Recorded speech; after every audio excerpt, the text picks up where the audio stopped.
मुस्लिम शामिल नहीं थे, अदरवाइज किसान भी शामिल नहीं थे, अदरवाइज और कैटेगरी का जो थे ना, खासकर महिलाओं और बच्चे इसमें बहुत ज़्यादा पार्टिसिपेट किए, मिडिल क्लास के लोगों ने पार्टिसिपेट किया। अब आते हैं हम लोग home rule league. Home rule league movement कब स्टार्ट हुआ था? कब स्टार्ट हुआ था? 1916। होम रूल लीग आंदोलन 1916 में स्टार्ट हुआ। और इसको स्टार्ट किया किसने किया? तो इसको शुरू करते हैं एनी बेसेंट और तिलक जी। एनी बेसेंट और तिलक कैसे दिखते हैं? आप लोगों में से बहुत लोगों ने तो फोटो भी नहीं देखा होगा, देख लीजिए एनी बेसेंट को और तिलक जी को। तिलक जी को तो बहुत लोगों ने देखा भी होगा, तब भी अभी बहुत बड़ी संख्या होगी जो जिन्होंने नहीं देखा है। ये है एनी बेसेंट। कौन है ये एनी बेसेंट? ये आयरिश महिला हैं, आयरलैंड की महिला हैं, और 1896 में इंडिया आई थी। आयरिश महिला है, थियोसोफिकल सोसाइटी से जुड़ी थी, 1896 में यहाँ पे आई थी, थियोसोफिकल सोसाइटी की अध्यक्ष भी बनी, बाद में कांग्रेस की भी अध्यक्ष बनती है, पहली महिला। तो ये हो गया। अब इसके बाद दूसरी तरफ तिलक जी हैं। तिलक जी हैं, तिलक जी के बारे में बताने की ज़्यादा जरूरत है नहीं। अब सवाल ये उठता है, और तिलक जी भी हाल ही फिलहाल में रिहा हुए थे 1914 में। 6 साल इनको 6 साल की जेल मिली थी। गीता रहस्य उसी में लिखा था। मैक्सिमम जो सजा काटा था इन्होंने वो मांडले जेल में काटा था, जो बर्मा में है। तो इनको 6 साल के बाद 16 जून को ये आज़ाद होके आ गए थे बाहर। अब आए तो खुराफात तो कुछ ना कुछ करेंगे ही। आए तब तक ये जो आयरिश महिला एनी बेसेंट हैं, इन्होंने आयरलैंड के तर्ज पे, आयरलैंड ग्रेट ब्रिटेन, आयरलैंड के तर्ज पे इन्होंने क्या किया? स्वशासन की बात की। स्वशासन क्या होता है? स्वशासन is like a dominion state. ठीक है, डोमिनियन स्टेट। वहां जब आप देखोगे 1930 के पहले 1929 का जो लाहौर सेशन होता है, जब पूर्ण स्वतंत्रता की बात की जाती है, फुल फ्रीडम की बात की जाती है, उसके पहले के जितने मूवमेंट हैं उसमें जो स्वराज शब्द का प्रयोग किया गया है उसका मतलब ही है डोमिनियन स्टेट। ठीक है, उसका मतलब ही है स्वशासन। यानी स्वशासन को कुछ ऐसे समझिए कि ब्रिटिश सरकार ही हमारे ऊपर हेड होंगे, हमारा हेड, हम ब्रिटिश सरकार के अंदर में ही होंगे, लेकिन जितना एडमिनिस्ट्रेशन है, जो प्रशासन है, नियम कानून है, ये सब भारतीय बनाएंगे, भारतीयों के लिए। इंडियन ही चलाएगा भारत को। महारानी हमारी विक्टोरिया होंगी। समझ में आ रहा है? महारानी हमारी विक्टोरिया होंगी। जैसे अभी राष्ट्रपति है ना, तो सिंबॉलिक हेड है, तो उसी तरह से सिंबॉलिक हेड कौन होगा? विक्टोरिया। विक्टोरिया। लेकिन या जो भी वहां है, लेकिन यहां के जो शासन प्रशासन है वो भारतीयों के हाथ में होगा। भारतीय ही भारतीयों का शासन चलाएंगे। ये था होम रूल लीग आंदोलन। ये था होम रूल लीग आंदोलन। ठीक है, यही है होम रूल लीग। एक्चुअली इसी को डिमांड करने के लिए आंदोलन चलाया गया था। अब जब यहाँ पे ये दोनों भाई साहब निकले, ये नहीं सॉरी बाल गंगाधर तिलक जब निकले, एनी बेसेंट से बात हुई, तो बाल गंगाधर तिलक भी कन्विंस हुए एनी बेसेंट से कि ठीक है, फुल फ्रीडम मिलने का अभी माहौल नहीं है कि अंग्रेज तुरंत भाग जाए, स्वशासन की बात तो हम कर सकते हैं। दोनों के बीच में एग्रीमेंट हुआ, बातचीत हुई, समझौता हुआ एक तरह से, और इन्होंने कहा चलो शुरू करते हैं। शुरू करने की बात तो हुई, लेकिन कुछ इनके फॉलोअर इनको पसंद नहीं करते थे, कुछ इनके फॉलोअर इनको पसंद नहीं करते थे। तो इन दोनों ने सोचा ना कि अगर हम दोनों मिलके एक साथ होम रूल लीग स्टार्ट करेंगे तो बहुत सारे हमारे साथ जुड़ नहीं पाएंगे, और एक्चुअली ऐसा ही होता। इन दोनों ने बहुत समझदारी दिखाई, क्योंकि तिलक का कुछ ऐसा व्यक्तित्व था, तिलक की कुछ ऐसी पर्सनैलिटी थी जिसके कारण सामने वाला दब जाता था। तो वो तिलक के साथ नहीं आना चाहता था। लाइक लाला लाजपत राय, बीपी वाडिया, ऐसे लोग नहीं आना चाहते थे। अब सवाल ये उठा तो तिलक ने कहा कि भैया हमको अलग करो, हम अपना देख लेंगे, तुम अपना देखो बड़े बड़े लोगों के साथ, जो लोग तुम्हारे पार्टी में आ सकते हैं। तो इन दोनों के बीच में म्यूचुअल कंसर्न हुआ, बोले कि हम लोग अलग अलग स्टार्ट करते हैं, हम लोग के बीच में कोई दिक्कत नहीं, हम लोग अलग अलग स्टार्ट करते हैं। अब फैक्ट ये है कि आपसे जब पूछा जाता है तो मैक्सिमम लोग तो कंफ्यूज होकर कहते हो कि सबसे पहले एनी बेसेंट ने स्टार्ट किया था, बट ऐसा नहीं है। 28/4/1916 यानी 28 अप्रैल 1916 को तिलक जी ने इसको स्टार्ट किया, और 3 सितंबर 16 यानी 3 सितंबर ठीक है ना, 1916 को एनी बेसेंट ने स्टार्ट किया। 3 सितंबर 1916 को एनी बेसेंट ने स्टार्ट किया। तो इन्होंने बाद में स्टार्ट किया, इन्होंने पहले स्टार्ट किया। तिलक जी ने जो स्टार्ट किया तो इनका मात्र 6 ही ब्रांच था, 6 ब्रांच था। इनका 200 प्लस ब्रांच था। तिलक का ब्रांच काफी मजबूत था, काफी संगठित था, ऑर्गेनाइज था, डिसिप्लिन मेंटेन में था। इनका काफी हल्का फुल्का था, 3-4 लोग मिलके भी होम रूल लीग का ब्रांच कहीं भी डाल सकते थे। इनका जो ब्रांच था वो मात्र 4 ही जगह पे था, मात्र 4 जगह पे था।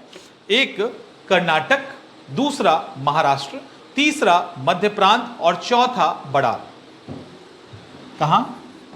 कर्नाटक, महाराष्ट्र। महाराष्ट्र में मुंबई नहीं था उस समय का, बंबई जो था ना वो नहीं था, इसमें नहीं शामिल था।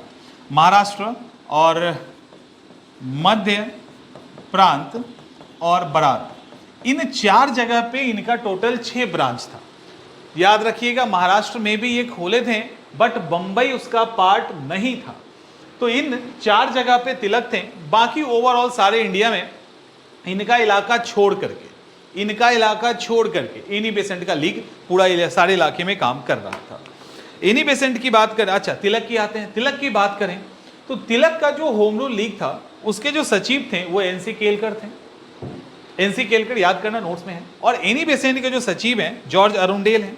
अब यहां पर दिक्कत ये है, अच्छा जोसेफ बेपिस्टा तिलक के होम रूल लीग के अध्यक्ष हैं, केलकर सचिव हैं, और यहां पे केवल आपको सचिव का डाटा मिलेगा और जॉर्ज अरुंडेल इसके सचिव है। अब यहां पे जो फैक्ट है वो ये है कि तिलक और एनी बेसेंट, एक्चुअली तिलक जब जेल में थे ना उसी समय एनी बेसेंट ने होम रूल लीग के लिए माहौल बनाने स्टार्ट कर दिया था। कांग्रेस से इन्होंने बात भी किया बट कांग्रेस ने सपोर्ट करने से इनकार कर दिया। उन्होंने बोला कि नहीं भैया हम सपोर्ट नहीं करेंगे। तो इन्होंने कहा कि कुछ करते हैं, तिलक जी तब तक वापस आए, फिर बातचीत करके इन्होंने स्टार्ट किया। तब तक ये माहौल कैसे बनाई, तो कॉमनवेल और न्यू इंडिया इनकी पत्रिका है ना, तो उस कॉमनवेल और न्यू इंडिया से इन्होंने प्रचार किया।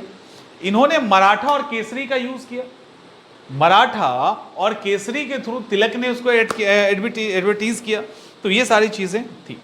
अब देखो क्यों ये दोनों अलग हुए थे, इसका सबसे अच्छा एविडेंस आपके पास है।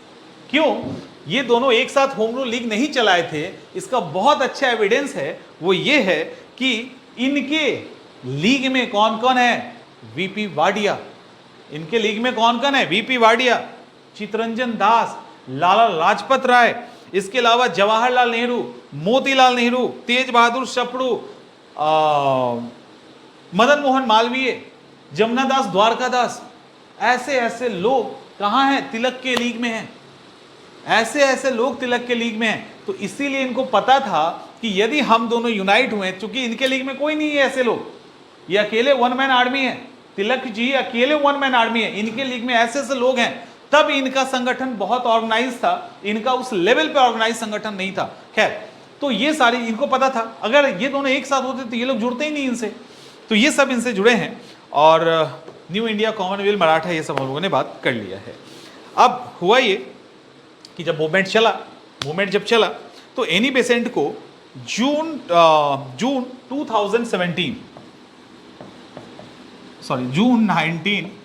1917 के जून में एनी बेसेंट को गिरफ्तार किया जाता है। इनके साथ वीपी वाडिया और अरुंडेल भी गिरफ्तार हो जाते हैं। एनी बेसेंट जब जून 1917 में गिरफ्तार होती हैं तो वीपी वाडिया और जॉर्ज अरुंडेल को भी अरेस्ट कर लिया जाता है। अब इंपॉर्टेंट क्या है यहाँ पे, इंपॉर्टेंट ये है कि अरेस्ट तो हो गई लेकिन उसके कुछ, अच्छा दूसरी तरफ तिलक के ऊपर भी बहुत सारा केस हो गया, अंदर तो नहीं गई है, केस हो गया। इनको पंजाब और दिल्ली में इनके एंट्री बंद कर दी गई थी। ये सारी चीजें हुई। अब दूसरी तरफ मॉन्टेग्यू घोषणा होता है। कब होता है भाई मॉन्टेग्यू घोषणा? मॉन्टेग्यू घोषणा होता है 20 अगस्त 1917 को। देख लीजिए, 20 अगस्त 1917 को मॉन्टेग्यू घोषणा होती। मॉन्टेग्यू कौन है? इंडियन सेक्रेटरी मॉन्टेग्यू चेम्सफोर्ड अधिनियम आया था। तो जो मार्ले मिंटो कौन? गवर्नर जनरल या वायसराय। तो यहां पे मॉन्टेग्यू, चेम्सफोर्ड कौन, वायसराय, और मॉन्टेग्यू कौन, इंडियन सेक्रेटरी। यही था ना, ऐसे ही होता है ना, ऐसे ही याद करिएगा ना। मार्ले मिंटो अधिनियम 1909, मार्ले कौन, सेक्रेटरी, मिंटो कौन, वायसराय। यहां पे क्या, मॉन्टेग्यू, चेम्सफोर्ड कौन, वायसराय, और मॉन्टेग्यू कौन, इंडियन सेक्रेटरी। मॉन्टेग्यू के द्वारा 20 अगस्त 1917 को एक प्रस्ताव लाया जाता है। उस प्रस्ताव में ये कहते हैं कि युद्ध तो समाप्त होने दो, फर्स्ट वर्ल्ड वॉर 1914 से 1918 तक चला ना, बोला युद्ध को समाप्त होने दीजिए, हम धीरे धीरे करके स्वशासी संस्थाएं, समझ में आ रहा है, जो सेल्फ रूल कर सकता है वैसी संस्थाएं हम लाना स्टार्ट कर देंगे। ये इन्होंने कहा। जैसे इन्होंने कहा, इनको लगा कि अपना काम हो गया, जेल से निकलने का मौका है, निकल जाते हैं, जेल से निकलने का मौका है, निकल जाते हैं, और इनको सितंबर में रिहा किया गया, और आते ही इन्होंने केस को, अपने मूवमेंट को वापस ले लिया। तिलक की क्या कहानी है, तिलक जी की कहानी क्या है, तिलक जी की कहानी अलग है। इन्होंने तो मूवमेंट कर ही रहे थे, लेकिन वैलेंटाइन सिरोल इन्होंने क्या किया, इन्होंने क्या किया, तिलक जी को क्या कहा, तिलक जी को कहा the father of Indian unrest, भारतीय अशांति का जनक। दिल में लग गई तिलक जी को, बोला तुम हो कहां, लंदन, आ रहे हैं। तिलक जी ने मूवमेंट को छोड़ छाड़ दिया, बीच में चले गए लंदन, कब, सितंबर में। तो ये भी निकल लिए लंदन, ये भी निकल गए लंदन, और मूवमेंट गया तिल। समझ में आ रहा है, तो मूवमेंट वहीं पे कोलैप्स कर गया, समाप्त हो गया। इन्होंने तो वापस ले लिया, इन्होंने शायद वापस नहीं लिया, जहां तक कोई ऐसी जानकारी किताबों में नहीं मिलती है। तो ये लड़ने ही चले गए, तो कहानी इनकी खत्म हो गई। ये सब है। और छोटा सा फैक्ट क्या है कि एनी बेसेंट को जब रिहा किया, जब अरेस्ट किया गया था, तो सुब्रमण्यम ने सर की उपाधि लौटा दी थी। तो यही फैक्ट है छोटा सा, सुब्रमण्यम ने सर की उपाधि लौटा दी थी, और तो कुछ है नहीं ऐसा। नाइटहुड की उपाधि लौटा दी थी, नाइटहुड की उपाधि लौटा दी थी। इसके बाद कुछ और फैक्ट्स बच रहे हैं। फैक्ट्स यही है कि बाद में एनी बेसेंट का जो होम रूल लीग था, उसको all India home rule league नाम रखा गया। 1920 के अप्रैल में गांधी जी इसके अध्यक्ष बने, और बाद में इसका नाम बदल के स्वराज सभा रख दिया गया। इसीलिए कहते हैं ना कि स्वराज सभा में होम रूल लीग के मंच का यूज किया गया था, इसी कॉन्टेक्स्ट में यूज किया गया था, all India home rule league नाम रखने के बाद। ये सब क्लियर? किसी को कुछ पूछना है तो बताइए, कुछ भी पूछना है पूछ लेना। आइए अब आते हैं हम लोग